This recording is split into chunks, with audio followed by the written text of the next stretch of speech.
Maganda tayo muli ay mag-aaral ng ating pong devotional na aklat para po sa ating pong araw-araw na pag-aaral sa gabi, Conflict and Courage book. Ang ating pong tagapagsalita ngayon na mangunguna sa atin upang ating pong pag-aralan ng ating pag-aaralan sa gabing ito ay si Brother Renz Dolawin.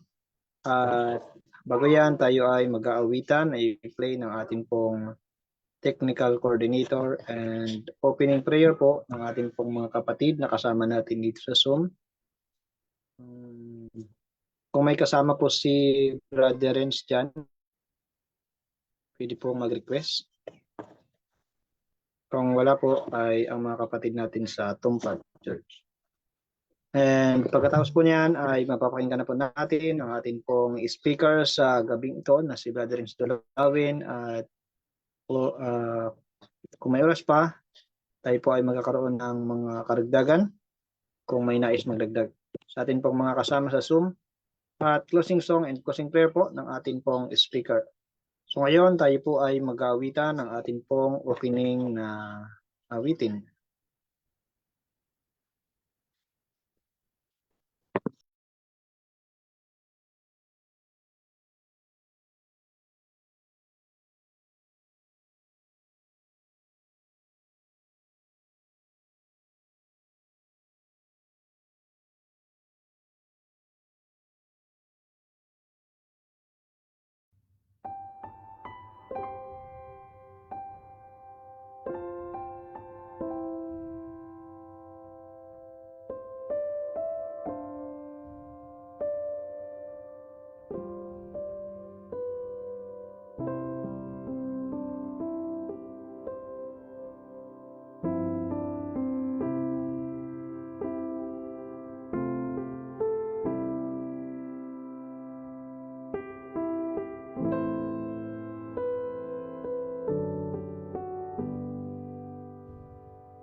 Let's pray. Our dear Heavenly Father, we thank you for this evening, for guiding us throughout the day. And as we study thy word, please give us more knowledge and wisdom from above. May we fully understand the message that the speaker going to share this evening.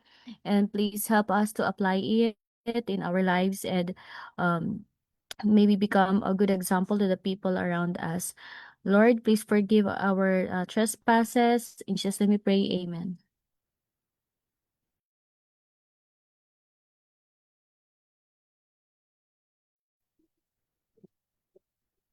Okay, marami pong salamat. Tawagin na po natin ang ating pong speakers sa gabi nito. So hello and good evening po. Rinig po ba? And kita po ba yung presentation? Okay po. May I get a feedback po? Okay. So before everything else, welcome po ulit sa ating daily evening devotional and praise the Lord po at tayo po ay nakapagtipon-tipon ulit. And after a long day, tayo ay makakapagpahinga ulit.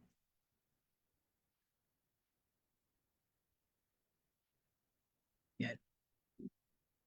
So ang devotional po natin tonight is entitled The Race Before Us.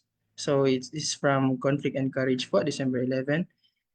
So pag tinitingnan natin yung title, what do we think when we see the word or hear the word race? So, di ba ang race po is isang competition kung saan tayo po ay nag-uunahan. So, what is this race na it is talking about? So, titignan po natin ang ating key text mula sa Hebrews chapter 12 verses 1 and 2. Let us lay aside every weight and the sin which doth so easily beset us, and let us run with patience the race that is set before us, looking unto Jesus, the author and the finisher of our faith. So pag tinitingnan natin ang isang race is meron tayong goal. So ano yung goal natin? It is we are looking at Jesus. Siya po kasi siya ang author and finisher ng ating faith. So ang devotional din po natin is hango sa 1 Corinthians chapter 9 verses 24 to 27. Know ye not, they which run in a race run all, but one receiveth the prize. So run that ye may obtain. So ang context po nito is I think ang Corinth is located sa Greece, di ba? Sa Greece nagsimula ang mga games, mga Olympics, ang mga sports. So ugali na nila nung panahon na yun ang mga sports. So, and every man that striveth for the mastery is temperate in all things. Now, they do it to obtain a corruptible crown. So, yung mga athletes noon is meron silang mga tinatawag na discipline. May mga trainings and may mga exercises para pagdating ng race, maganda yung performance nila and manalo sila. But ang goal nila sa race na yun is a corruptible crown. Paano pa kaya tayo na tumatakbo sa race natin? 'Di ba yung goal natin is something incorruptible. I therefore so run, not as uncertainty, so fight I, not as one that beateth the air, but I keep under my body and bring it into subjection. So we must keep our body subject. We must be master of ourselves, lest that by any means, when I have preached to others, I myself should be a castaway. So, nagpre-preach nga tayo pero tayo pala yung hindi nakaka-complete ng race. So, in the epistle to the Hebrews, is pointed out a single-hearted purpose that should characterize the Christian's race for eternal life. So, ang goal natin is eternal life. Envy, malice, evil thinking, evil speaking, covetousness, these are weights that the Christian must lay aside if he would run successfully the race for immortality. So ito pala ang nagpapabigat ng buhay natin. Kung may envy tayo, may malice, evil thinking, evil speaking, and covetousness. So let us pray and let us strive para make all these things cast away natin. Every habit or practice that leads into sin and brings dishonor upon Christ must be put away, whatever the sacrifice. Know ye not, Paul asked, that they which run in a race run all, but one receiveth the prize. So sa games nila, di ba, isa lang yung nananalo, isa lang yung champion, isa lang yung first place. However, eagerly and earnestly the runners might strive, the prize could be awarded to but one. So, ganon din ba sa atin? Isa lang din ba yung mananalo? Or sabihin na natin na 144,000 ang victorious. So, yun lang ba yung mananalo? Yun lang ba yung magtatagumpay? Sa 144,000 lang ba? Is there a fixed na number ng victorious? So such is not the case in the Christian warfare.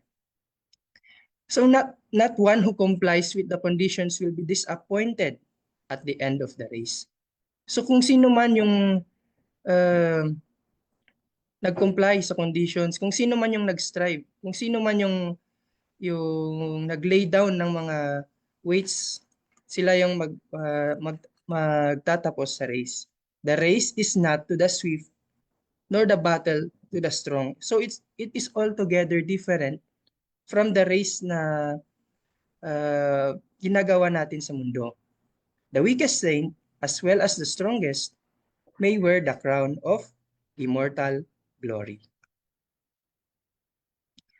So that he might not run uncertainty or at random in the Christian race, Paul subjected himself to severe training. So nakikita naman natin, di ba, yung mga discipline ng mga athletes natin. So I would like to, gusto kong iset na example is si Manny Pacquiao, di ba? Ang dami niyang training, ang dami niyang bawal kainin. Ang dami niyang niraran na miles. So what about us? Do we also need discipline para mapagtagumpayan ang race? So the words I keep under my body literally mean to beat back by severe discipline the desires, impulses, and passion. So sa race na to, sino yung kalaban natin? Our greatest enemy in this race is ourselves. Hindi po katulad ng dito na ang kalaban natin is ibang tao. So our greatest enemy is ourselves, our desires, our impulses, and our passions.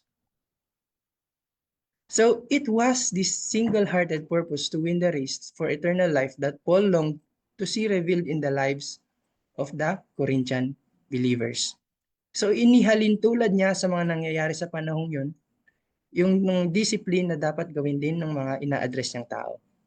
He knew that in order to reach Christ's ideal for them, they had before them a life struggle from which there would be no release. He entreated them to strive lawfully, day by day. So, kung naririnig natin yung kanta, one day at a time, ang pag-practice natin ng ating faith is daily. So, ang inaas natin dapat sa Panginoon is our daily bread. So, day by day, seeking for piety and moral excellence. So, take note po natin mga kapatid na ang struggle natin is constant yan. It is daily, day by day. He pleaded with them to lay aside every weight and to press forward to the goal of perfection in Christ. So that is our goal, yung perfection by Christ. So let us practice day by day. Let us strive lawfully. So in view of the issue at stake, nothing is small that will help or hinder. Every act, so bawat galaw natin, casts its weight into the scale that determines life's victory or defeat. And the reward given to those who win will be in proportion to the energy and earnestness with which they have striven. So kung natatandaan po natin yung vision ni Mrs. White, di ba yung mga may crown sila na may stars, which is in proportion din sa mga effort nila. So that ends my presentation po. I hope na may natutunan po tayong lahat, and I am encouraging you po para mag-share ng inyong mga testimonies, experiences, or even suggestions. Yan po. Thank you po for listening.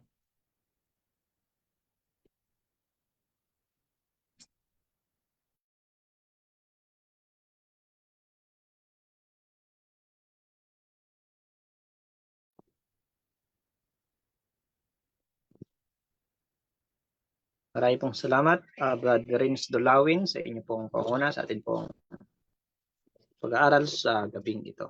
Ang atin pong pangkat ay The Race for Us, o yan, bukin sa ating harapan.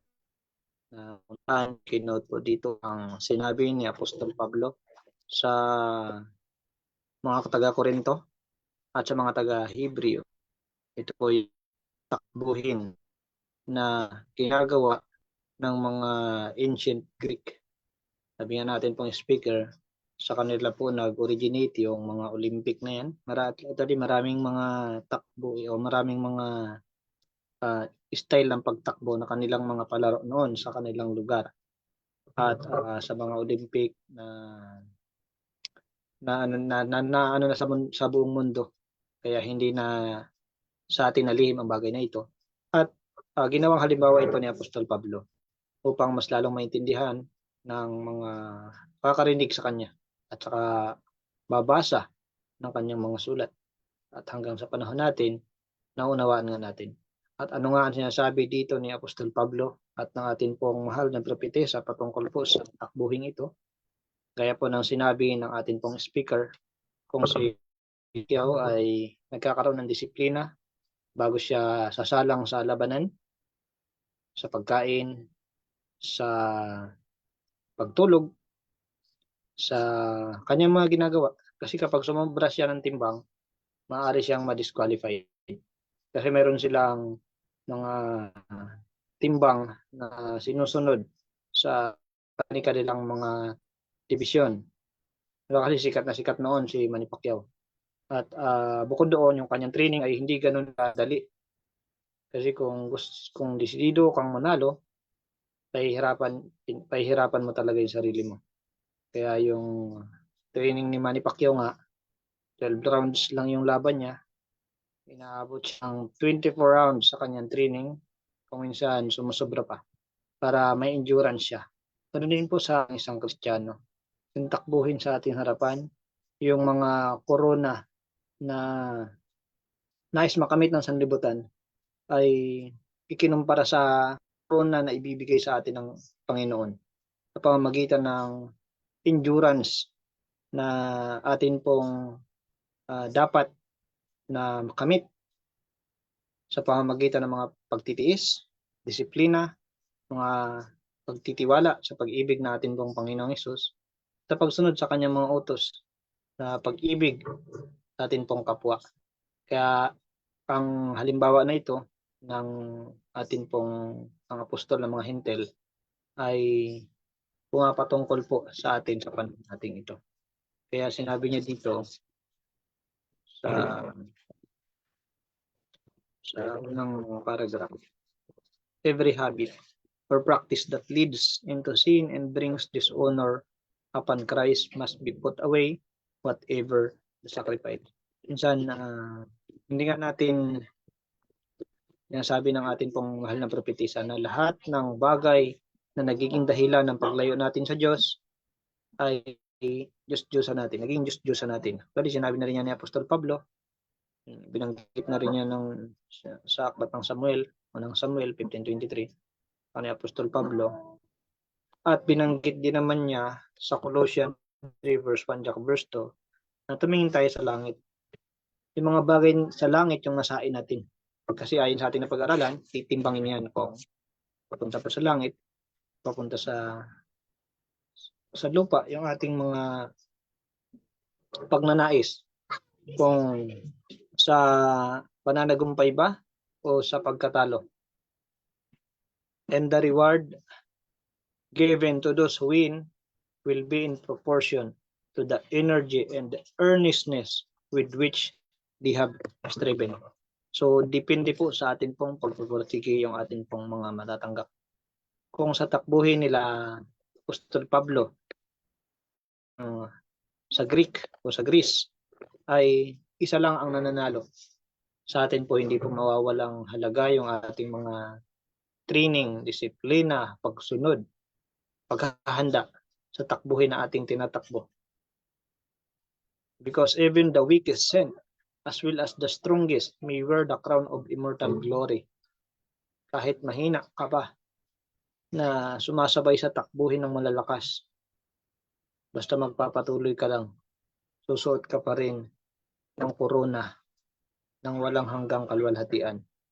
Ito po yung kagandahan.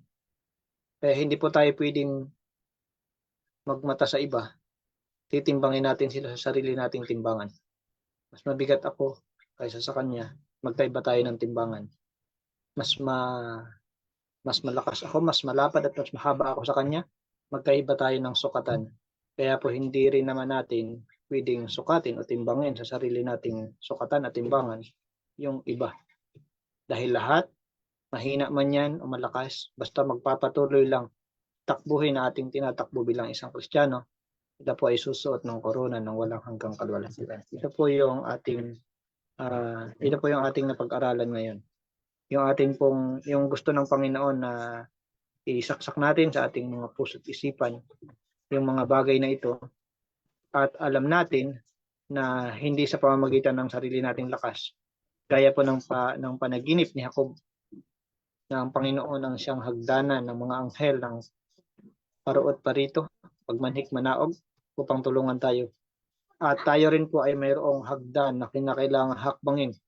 Ito po yung ladder of Christian progress hanggang sa maabot natin ang langit o yung lupang pangako na ipinangako sa atin bilang mga Kristiyano. So ngayon po, sino po ang mayroong mga nais idagdag sa atin pong napag-aralan ngayon?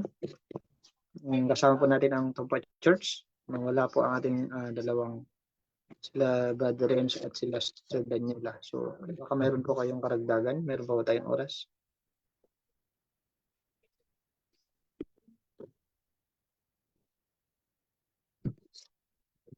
Kung wala na po, nabanggit naman na siguro lahat kasi ito po yung pinakang punto ni Apostol Pablo sa atin pong sa atin pong pinag-aralan sa gabi ito na kailangan natin ang yung pagtitiis, pagpipigil sa sarili bilang isang Kristiyano, pagsunod sa Panginoon at pag-ibig sa Kanya upang ibigin natin ang ating kapwa. At yung habit natin kailangan na ayon sa Kanyang kalooban. At binabanggit dito sa mga punto na ito, yung takbuhin sa harapan natin. Depende sa ating pagpupursige, yung atin pong tatanggapin. Kaya po sa ating pong takbuhin na tinatakbo sa harapan natin, kahit po tayo po ay napapagod na, kailangan po natin magpatuloy. Hindi po natin ito magagawa sa sarili nating lakas. Kasi marami pong nag-fail na nagtiwala sa sarili. Pero sabi ng Panginoon, wala tayong magagawa kung wala siya. Kaya kailangan natin tumakbo kasama ang Panginoon. Sa tulong niya, tayo po ay makakapanagumpay. Ito po ang takbuhin ng isang Kristiyano. So, maraming pong salamat. Kung wala na po tayong mga karagdagan, tayo po ay dadako na sa ating pong closing song. and closing prayer ng atin pong kapatid,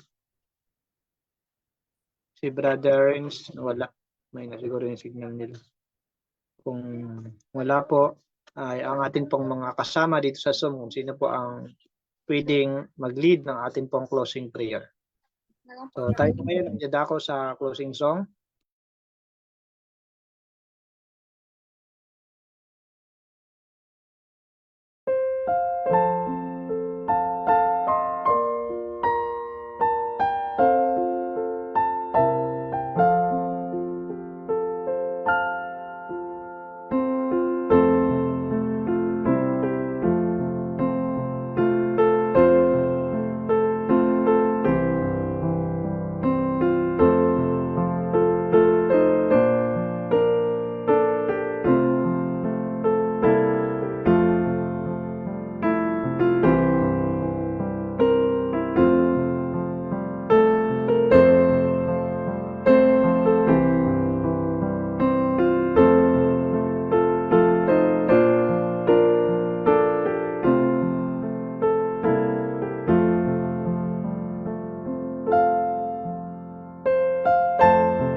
Tayo po ay manalangin. Let's pray. Father in heaven, thank you for the wonderful day that you have given unto us and for guiding us again this evening as we had our daily evening devotional. Father, we ask you to please help us to apply the message that we have heard this evening. Please help us to fight in our hearts and in our minds so that we may show it in our daily lives and to the people who are around us. Father, we also pray that you help us understand how important this is, that not every Christian runs at the same pace, and may this be a reminder to us that that we should improve ourselves daily and help each other grow closer to you. Father, thank you as well for protecting us and throughout the whole day, and continue to ask you to please protect us from any possible acts and dangers, and our loved ones as well. And please forgive our sins that we have committed against the and thank you for always hearing and answering our prayers. In Jesus' name we pray. Amen.